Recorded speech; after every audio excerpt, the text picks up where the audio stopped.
Hello, welcome everybody. My name is Michela De Camillis, Sales and Project Engineer at GreenSoil. Thank you everyone for joining our last technical webinar about bioremediation. Today, Jan van den Oland, Business Development Manager of GreenSoil, is going to talk about the feasibility to combine redevelopment and remediation. Sometimes projects lie in a standstill situation due to conflict of interest. In fact, involved parties often face technical, financial, and legal uncertainties regarding soil and groundwater remediation.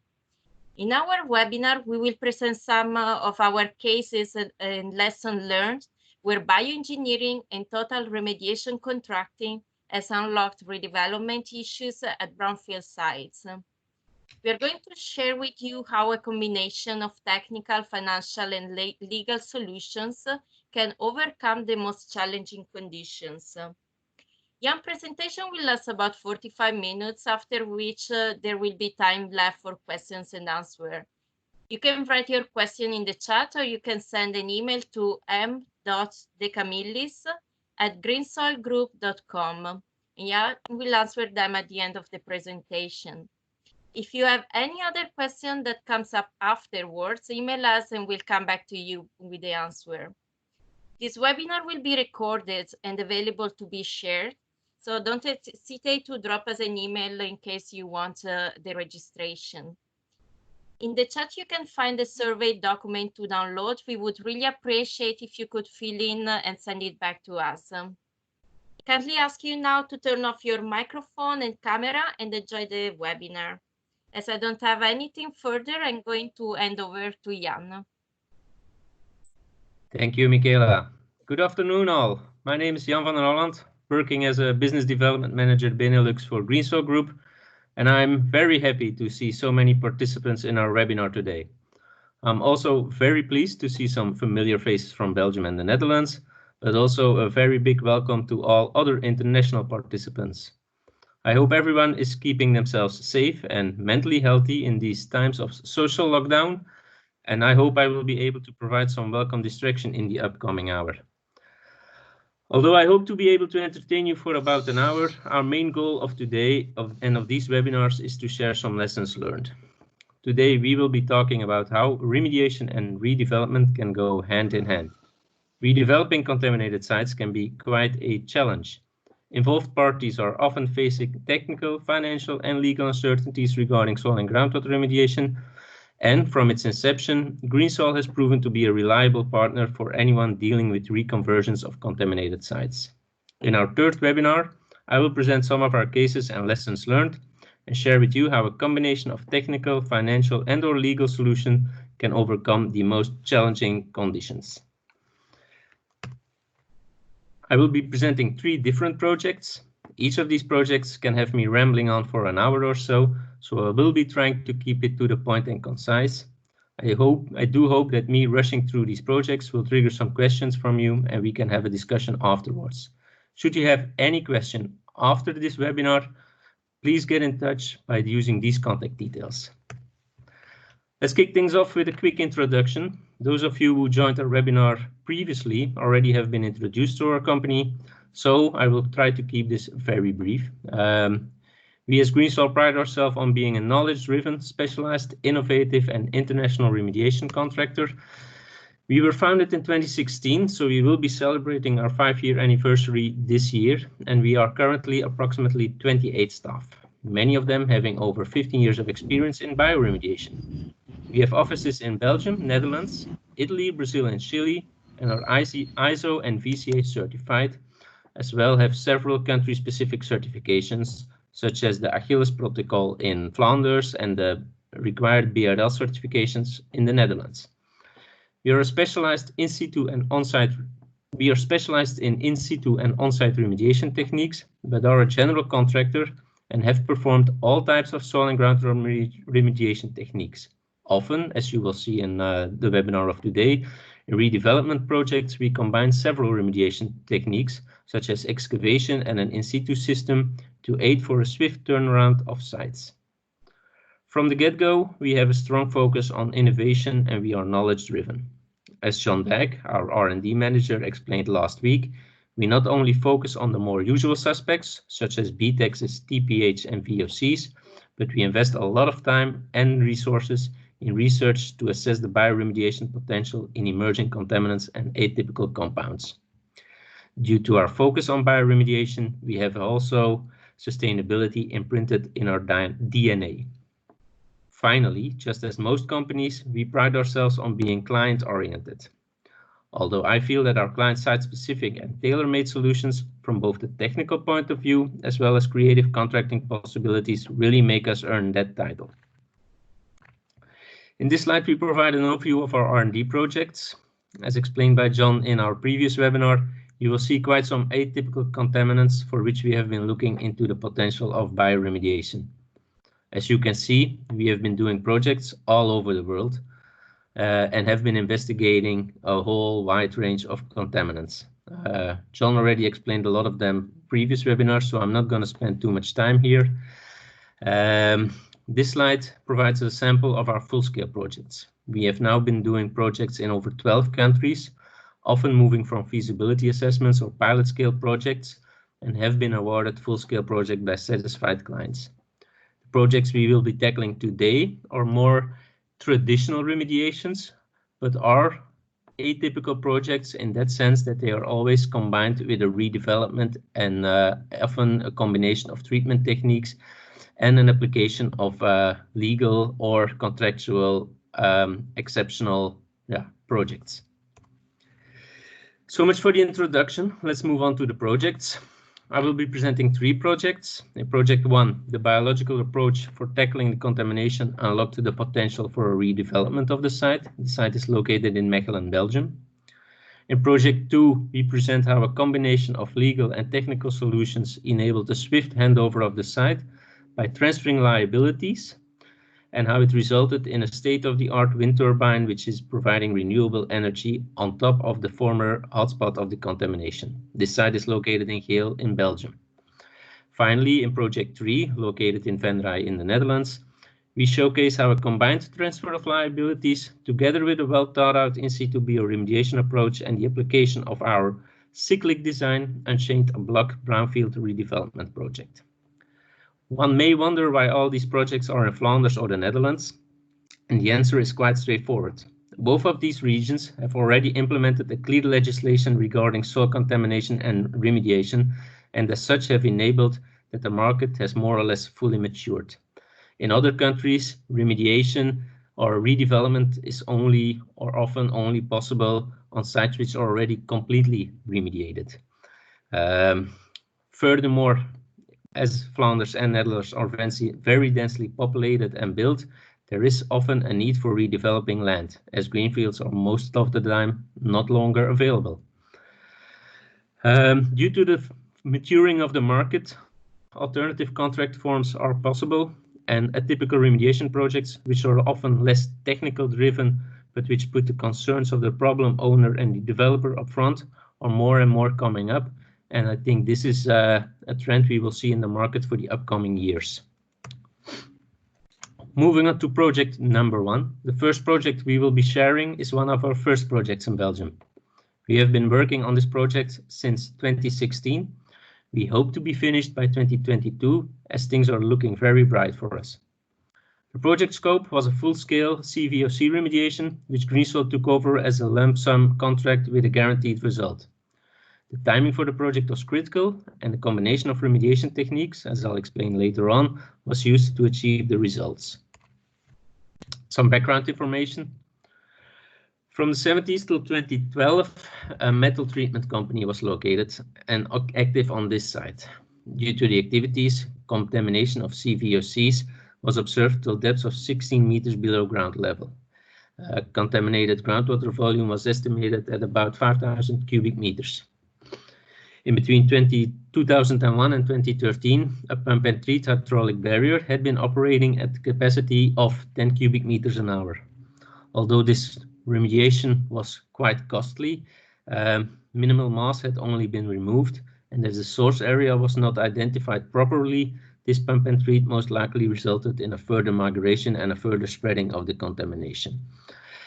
As a result, it was decided to stop these remediation efforts and focus on a new approach.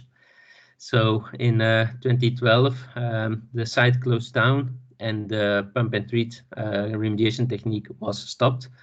And the stopping of the activities also allowed for additional investigations. So a clear sewer inspection took place, several MIP drillings were performed, and a complete soil vapor sampling analytical campaign was rolled out.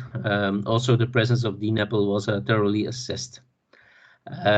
In the time frame of 2014 to 2016, a remedial reassessment took place, and the new remediation project was being contracted.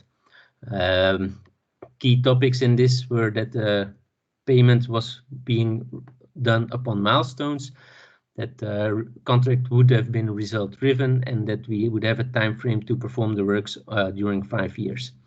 2016, the work started, and we applied a combination of treatment techniques.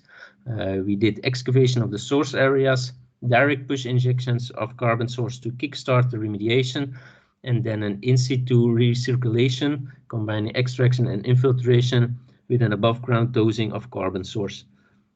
Remediation has been ongoing since 2017. We hope to be finished by 2021-2022. This slide gives an overview of all stakeholders and their requirements and concerns, and I'm going to spend some more time on this slide for this project, as I want to clearly outline how complex these projects can be. We have more or less a similar story, of course, with different stakeholders in the other projects, but I think it's good to share how complex this can be.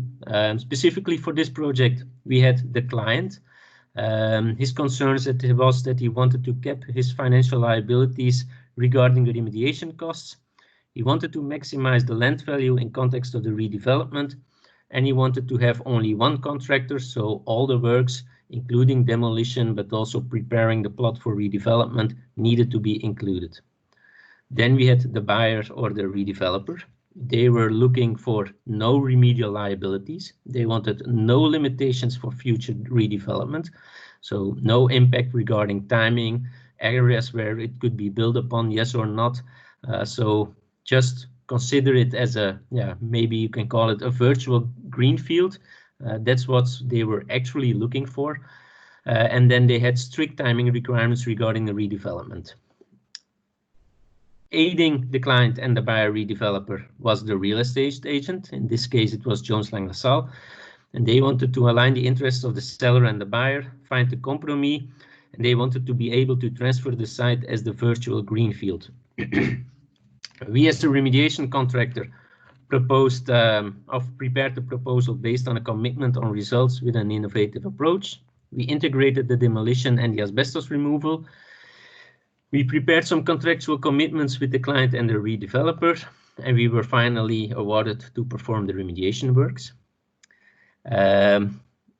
All these parties were then aided by the lawyer, in this case Baker & McKinsey, who drafted up a binding contract with us and the 3 other parties, and they translated the result that we proposed, or our result-based remediation contract proposal, into a solid contract which was legally binding.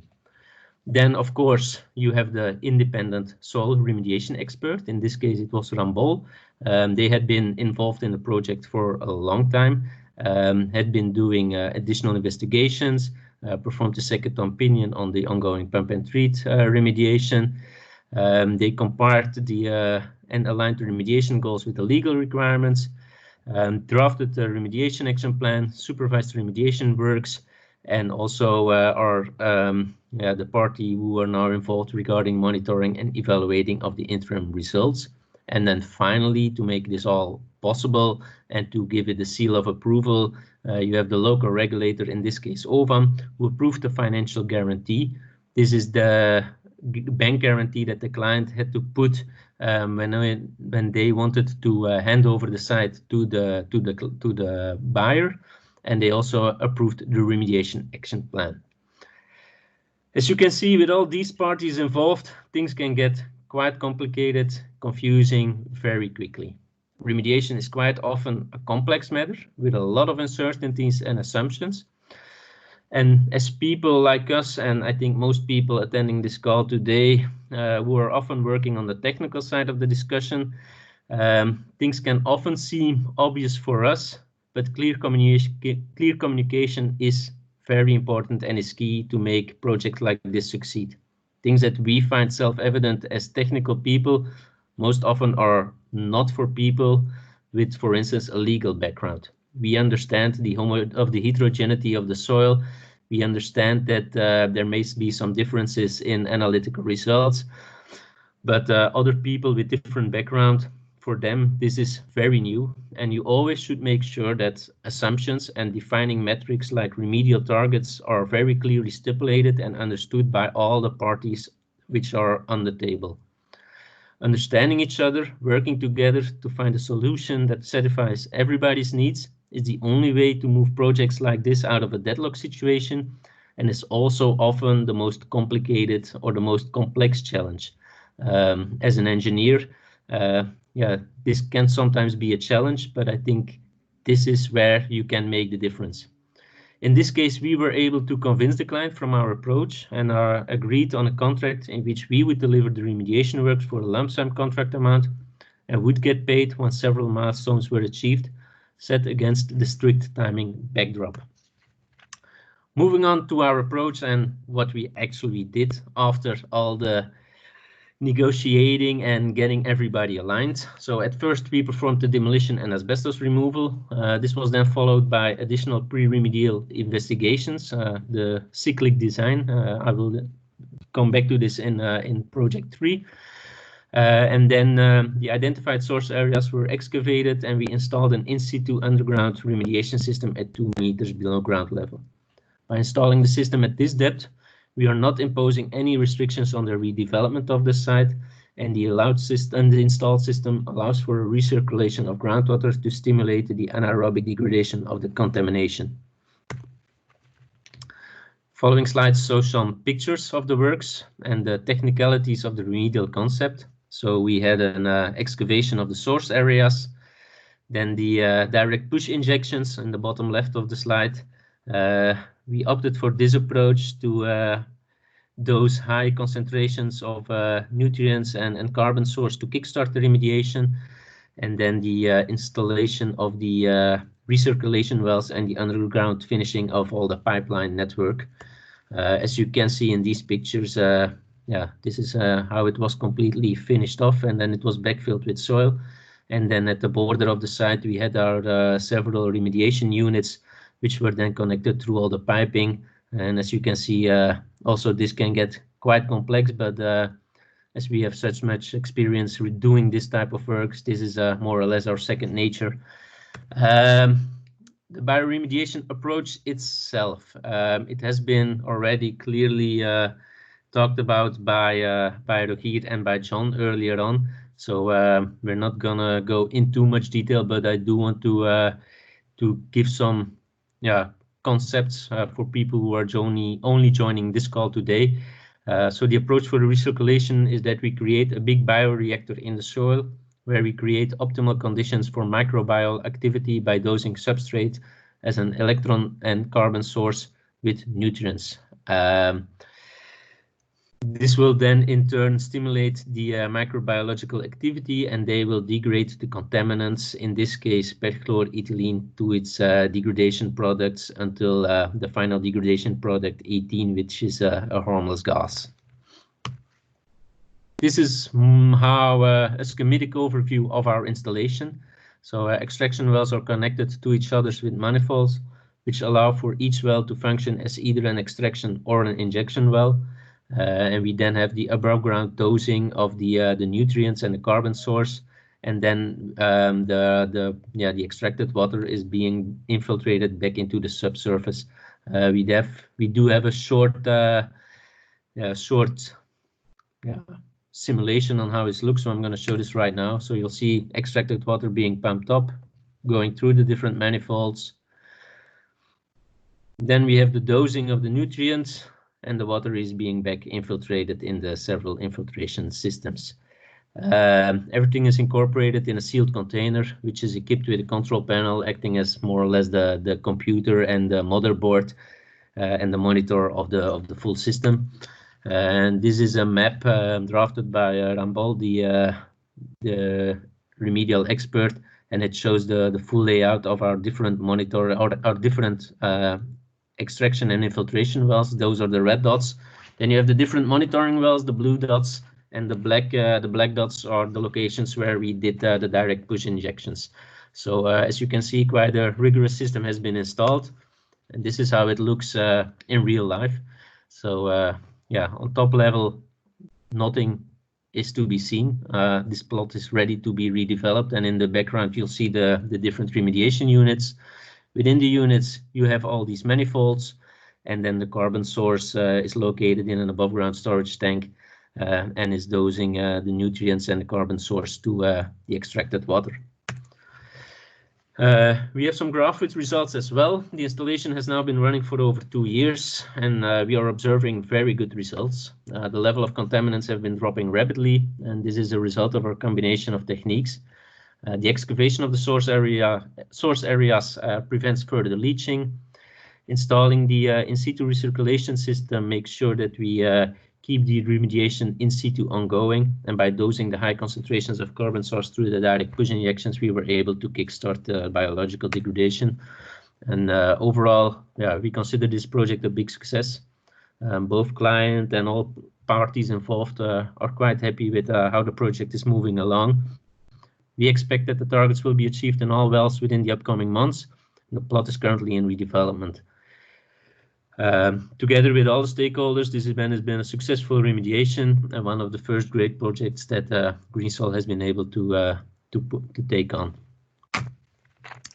Moving on to our second project, one where we as a contractor ourselves took over the liability and took over an ongoing remediation, where we proposed a technical and contractual outcome in an ever more complex situation and moved the redevelopment forwards. This is another project in Belgium, and the contaminants of concern are once again the CVOCs. Just as in our previous project, we also applied a combination of techniques to achieve our goals. We were awarded the project initially in 2018. We expect to be running for a few more years, as the in-situ installation has now been running for 9 months, more or less. Some background information about the site. It's located in Geel, Belgium. It used to be a former telecommunications site. Due to the activities, the soil and groundwater had been severely impacted with CVOCs, main compounds being TCA up to 30,000 micrograms a liter and TCE up to 50,000 micrograms a liter. So these are considered to be DNAPL concentrations. And due to the geological nature of the site, the contamination had been sinking until a depth of 21 meters and has been spreading in southern direction for almost 500 meters. This is a textbook example on how CVOCs can behave in well-permeable soils, and considering the depth and the range of the contamination, this proved quite to be a challenge to remediate. And then, in combination with the redevelopment plans, things only got more complex. Just like the first project, this site has a large history associated with it. Initial site investigations took place between 2003 and 2006, and the remedial concept and tendering of the works took place between 2008 and 2009. The remedial concept initially consisted of an excavation of the source areas, followed by ERD barriers. These ERD biobarriers are much like a recirculation, as I explained in my previous project example. So you once again stimulate the anaerobic degradation, but instead of treating the whole soil volume, you now focus on certain barriers through which the groundwater will flow naturally, and within those the degradation can occur. Between 2009 and 2014, a first contracting phase took place. The selected contractor proposed a contract with a fixed price and the guaranteed results. However, due to several issues, the results were unsatisfactory. In 2014, the client opted to end the ongoing contract and to start tendering again. By Arcadis, a new Batnik method and extra insights were developed in a conceptual site model, and a new tendering phase had been started. This tendering phase was regular tendering, as I call it. It was by means of times and expenses. However, in 2018, and we were awarded that contract, but in 2018, the new site owner expressed his intentions to have a wind turbine built on the site. And this imposed additional stakeholders, additional technical and legal uncertainties, and additional costs, and it threatened to really move the project into a full deadlock situation. Some of the technical challenges were at first, where will the windmill or the wind turbine be located? And is it possible to have it relocated? The permit of the windmill includes the exact location on where it will be implanted. So it was necessary to get a clear image on where this one would be placed, and it was agreed upon to have it the foundation of the windmill be put on top of the most contaminated zone. As such, we could create a win-win by combining excavation and construction. However, it also imposed quite some challenges, as we could not excavate contamination at a depth until 21 meters. We needed to install an in-situ system afterwards, and integrating this in-situ system underneath a windmill, although we had a lot of experience with integrating systems underneath buildings, this one proved quite to be a challenge. And although it was theoretically possible, it required detailed engineering to make it possible in practice as well. And then other uncertainties included things like stability and the impact during maintenance and things like that. So all these technical challenges resulted, of course, in financial challenges. We had some extra direct costs based on the installation and design for the remediation, but as well for the windmill. So installing an in-situ system underneath the windmill is of course more costly than just installing one on a bare plot of land, but also some extra indirect costs. Things like the duration of the remediation and the long-term maintenance and efficiency of the system. It all brought in extra uncertainties. And as I explained earlier, it threatened to move the project into a complete standstill due to conflicting interests. The liable party, the previous site owner, saw too many uncertainties regarding the remediations in the current contract. They were having doubts about the technical feasibility, and they were scared to lose all cost control about budgets for the remediation. The owner of the site, he just wanted to have the site used without any hindrance. For him, he wanted to have the site returned as soon as possible so he could use it for the land mill, and there were strict timing requirements. And then the company of the windmill themselves said they were also not sure regarding cost control and timing. It was all getting very, very, very complicated. And as we were awarded the previous contract and we were still involved in all these negotiations, at a certain point, we came up with a possible solution. And we proposed to abandon the agreed contract and we initiated a legal solution. So by taking over the liabilities from the former owner and by proposing a lump sum contract instead of the time and expenses contract, we were able to move the project out of the standstill. For the liable party, this resulted in a transfer of liabilities. So he would no longer be facing uncertainties regarding technical feasibilities and well-defined budget impacts. The interests of the owner of the site and the windmill company were met by taking their concerns into account regarding timing and technical feasibilities and integrating them into the legal contract. And by using this approach, we were more or less able to eliminate some of the stakeholders and their concerns, and we were able to make organization and coordination of the remediation works more manageable. And about half a year after signing the initial contract back in 2018 and agreeing on the transfer of the liabilities for the new contract, we kicked off the remediation works in 2019, January 2019. We started by excavating the two source areas. After this excavation, we started with installing the in-situ system, and only a short 3 months later, the works for laying the foundation of the wind turbine kicked off. In the next slide, I will show you a short movie, which the summary of the works we have been performing. I already excuse a bit for some lag, which can be present during this movie, but I wanted to include it nevertheless because I feel it's yeah, an added value for this presentation. So here we go. So this is the location of the site. This is an introduction slide. An overview. This is source area 1, the biggest contamination where the windmill had been constructed afterwards. Here we did an excavation until a staggering depth of 9 meters, and afterwards we installed the in-situ system at 21 meters. To allow for the excavation to take place until 9 meters, we of course needed quite stringent stability measures, but as well a groundwater treatment system. So this system was able to treat a flow up to 50 cubic meters an hour, which is quite a lot. Here you have an overview of source area 2. Once again, an excavation until 9 meters with stability measures, and then the installation of the in-situ system until a depth of 21 meters. Yeah, some shots from out of the pit to see how high 9 meters actually is. So it's quite impressive. This is the base where the remediation or the wind turbine will be installed. So here you'll see all the iron grating, and the things you see popping up through it is the infiltration and the recirculation wells.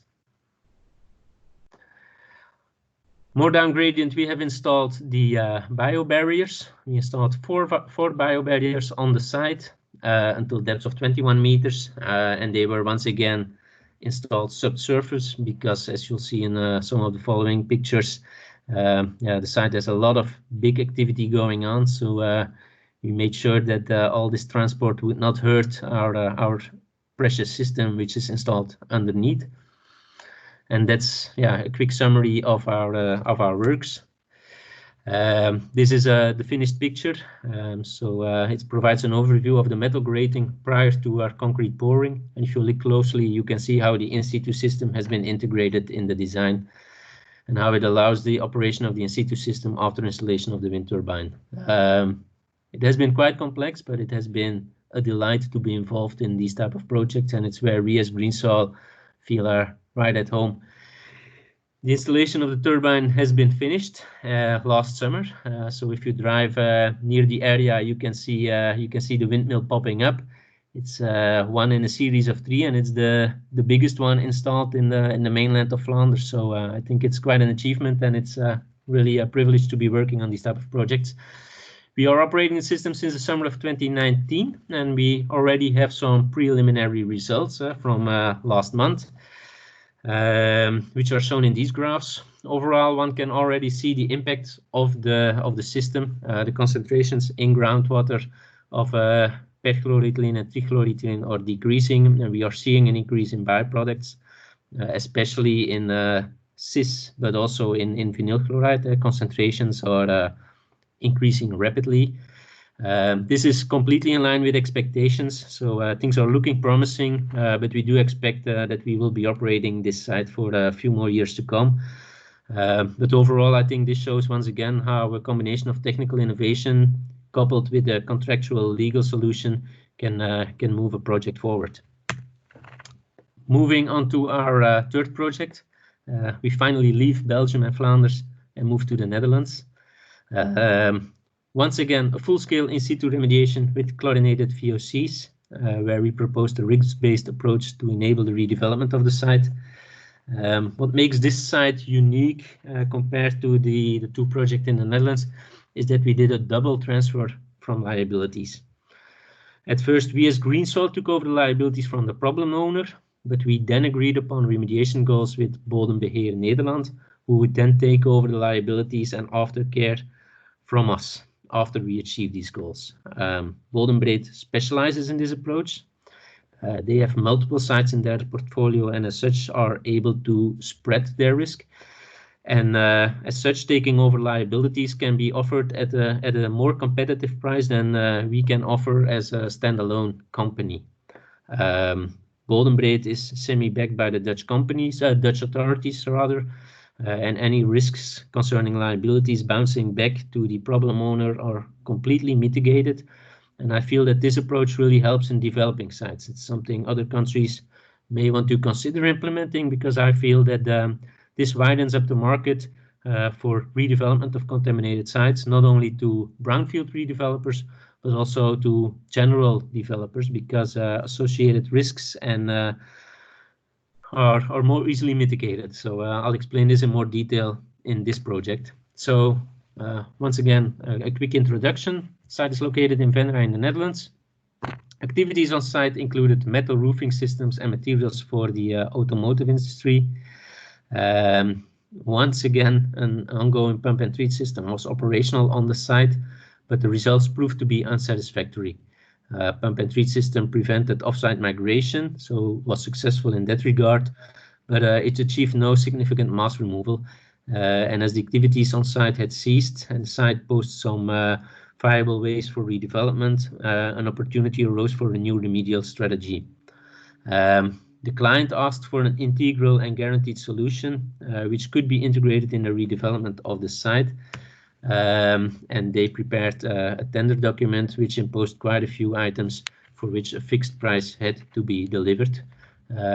These included the demolition, the removal of the asbestos found on the site and within the buildings, the preparation of the subsurface and the site for redevelopment, then of course the soil remediation and the installation of the in-situ remediation system, then obtaining all the necessary permits, and then taking over the liabilities, and this all had to be done within 5 months. So once again, a challenging list of requirements, and once again also a lot of stakeholders. First off, the client DHG, a developer who was looking for the fixed price total package deal and who did not want to get exposed to any liabilities. Then the local regulator, the province of Limburg, who was looking for a turnaround solution for this site. They wanted to move away from the passive long-term control to a sustainable and short-term proactive approach. Then the municipality of Venray, they were very keen on seeing the site being redeveloped, and they saw opportunities for the employment of the municipality. And then together with Bodembeheer Nederland, we as GreenSoil were able to win the project by offering the fixed price and by meeting the criteria of the tender documents. And I think one of the reasons we were able to offer this at a competitive price was by combining both our expertise together with the expertise of Bodembeheer Nederland. In this case, some additional details about Bodembeheer. As this cooperation was quite unique, and for us as GreenSoil also a first, I would like to spend some more time on this. As I explained, Bodembeheer is a non-profit organization, and they provide financial and operational support regarding soil remediation and aftercare. One of their activities is taking over of liabilities, both from companies but also from local governments. They are backed up by the Dutch state, and as such, are a reliable partner. And specifically for the Venray project, Bodembeheer took over the monitoring and the aftercare obligations after the active remediation, as well as the liabilities related to the residual pollution and its associated risk. So an agreement was met between the problem owner, us GreenSoil, and Bodembeheer Nederland, in which the transfer from these liabilities were clearly stipulated. The remediation results that we would achieve would then be the starting situation for Bodembeheer. And this construction enables us to take on liabilities, go to a certain target, but we don't have to mind the long aftercare periods. We can achieve our results within a reasonable time frame and then transfer the liabilities further through to Bodembeheer, enabling a swift turnaround. And I think it's really a win-win-win for everyone involved. So we were selected to prepare the site to be redeveloped. We met all the criteria of the short time frame for commissioning, and we achieved our goals through the use of the lean plan method. During the works, we integrated the use of the cyclic design. I explained this quickly earlier, but this means that while doing the excavation works and while installing the different recirculation wells, we spend a lot of time in further investigating and delineating contamination. This really is a viable approach, and I think more often than not should be implemented. But due to contracting, it's more easily to do in a lump sum contract. So based on the outcome of this additional investigation during the remediation works, we are able to fine-tune our remedial design, and we are able to decide where we need to install, for instance, additional wells, either depth-wise, number of wells, or distances between wells. After installing the in-situ system, the redevelopment quickly kicked off, and just as in the other projects, the whole system was installed at depth, so the redevelopment works would not be hindered by our system. After installation, both the competent authority and the client were enthusiastic and supportive by our approach, as the previous technology was no longer efficient and did not result in a long-term solution, and everybody was really happy with this outcome. Some pictures taken during demolishing, some pictures during the excavation works. This is a map with our initial design of the system on top of the remediation system, on top of the redevelopment plan rather. So we had two remediation units, which are the green rectangles, and then we had foreseen to install two recirculation systems at two locations of the site at the previous hotspots. So this is our initial design, and this is how we implement it. Okay, the figures may not align one-on-one, but I think what clearly shows from this picture is that on the first, the hotspot on the left, we more or less installed the system as we had foreseen. But as you can see, the system on the right, on the second hotspot, is much more extensive. We installed a lot more of these recirculation wells, just because during our additional investigations, we saw that the problem was much more comprehensive than initially anticipated. And in a regular time and expense project, this would mean delays because you would need to have approval to install these extra wells, which would mean that the redevelopment would go on a halt. But by doing this all in a lump sum contract, we are in the driver's seat, and we immediately decided, okay, if we want to achieve the results within the set out time frame, we need to take this hit, we need to install these extra wells, but otherwise we cannot meet the criteria of the contract. So this is how we need to proceed with this. And I think due to the benefits of this cyclic design combined with the lump sum contract and transfer of liabilities, one can quickly make adjustments which allow to achieve the set out goals within the shortest time frame possible. This final slide shows the site after the new building has been installed. So you don't see anything left from our system, but it's still busy working down there. We have been operating the in-situ system for nearly 2 years and are well on track to finish the projects. Once again, the results here are looking very, very positive. We almost have a full degradation of all contaminants.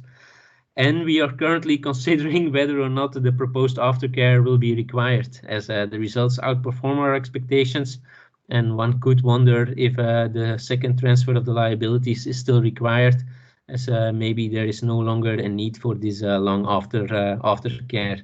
So this project really went past all our expectations and shows once again how powerful bioremediation can really be.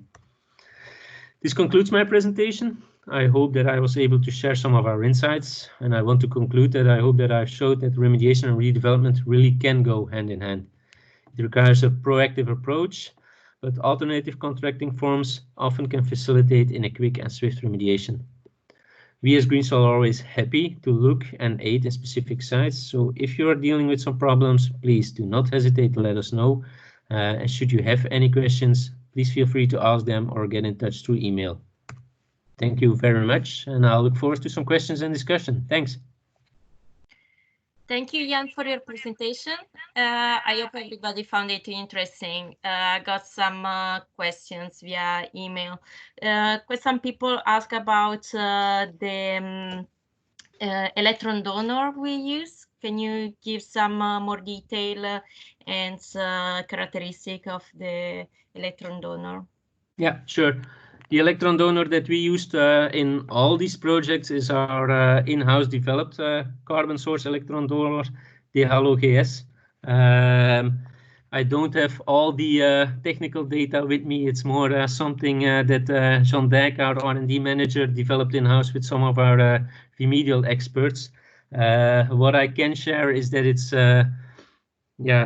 an almost fermented nutrient source, which gives a slow releasing carbon source, and which is really optimized for recirculation systems.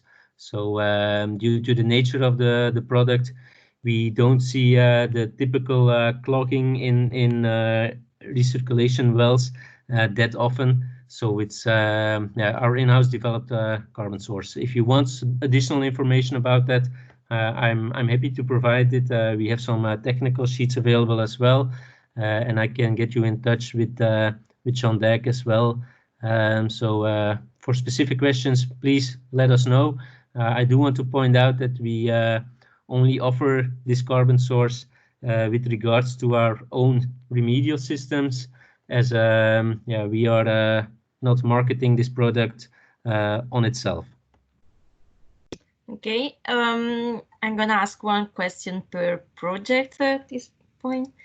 Could you, regarding the project Mechelen, could you also treat the source area in situ as an alternative to excavation? Yeah, it depends a bit. The bioremediation is only possible in the saturated zone, so the unsaturated area will be tough to treat biologically in situ, because you need the saturated aquifer for the microbiological activity to take place. On the other hand, should the source area be in the saturated zone, theoretically it should be possible, but what we often find for redevelopment projects where there are a lot of concerns and a lot of requirements, timing is often very important. And you'll notice, and as I've explained in the 3 projects, you'll notice that a combination of techniques is often the best way forward. Takes away most of the risks, takes away some uncertainties regarding timing. So a combination of an excavation, maybe with an on-site treatment if you are dealing with other type of compounds, for instance with TPHs or BTEX, coupled with an in-situ approach, often is the best way forward for projects where you have strict timing requirements. Okay, thanks.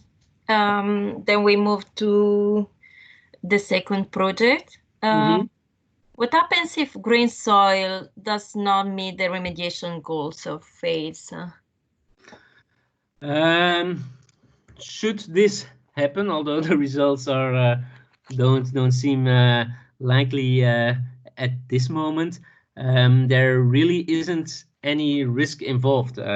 We have a lump sum contract, so we are legally obliged to our client to deliver the results. So if it seems that the targets are not achieved with the current system, it's up to us as a company to take additional actions. For instance, installing additional wells, or doing some additional direct push injections, or installing an extra bio barrier, whatnot. Should things go really wrong, and GreenSoil as a company no longer take these steps, then there's still no risk for the end client, as we as a company have made a bank deposit guarantee.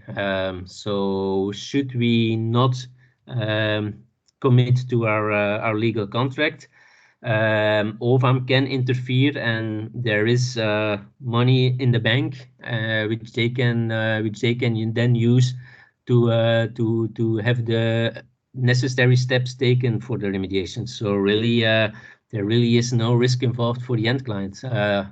We as a company took on some risks, but that is a well thought out decision based on our experience and on the financial terms of the contract.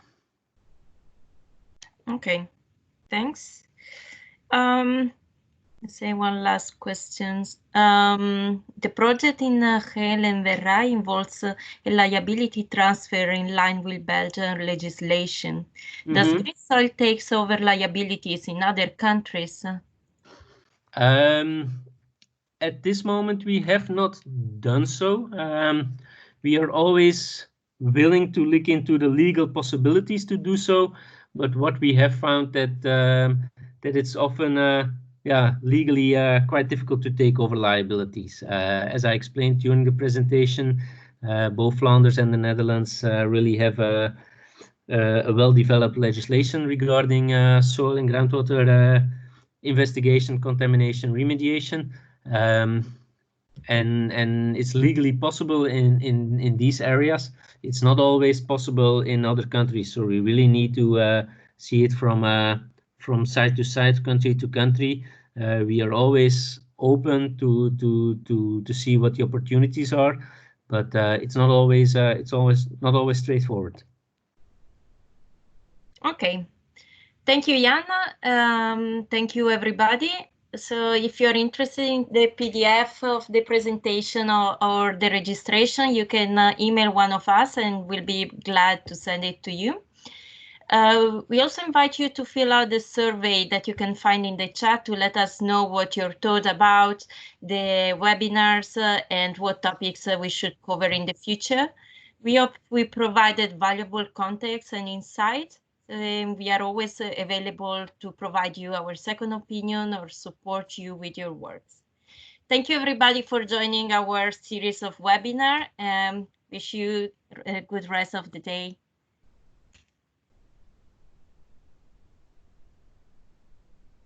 Thank you. Bye-bye.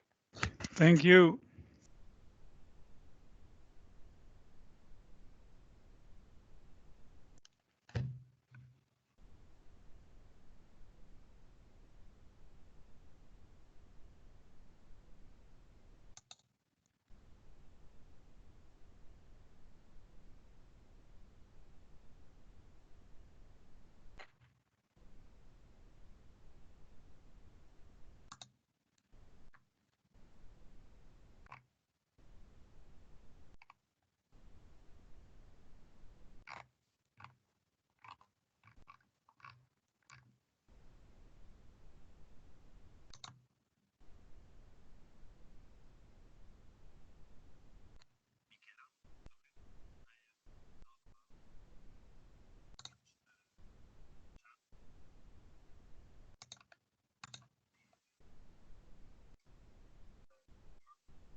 Hello, Sergio.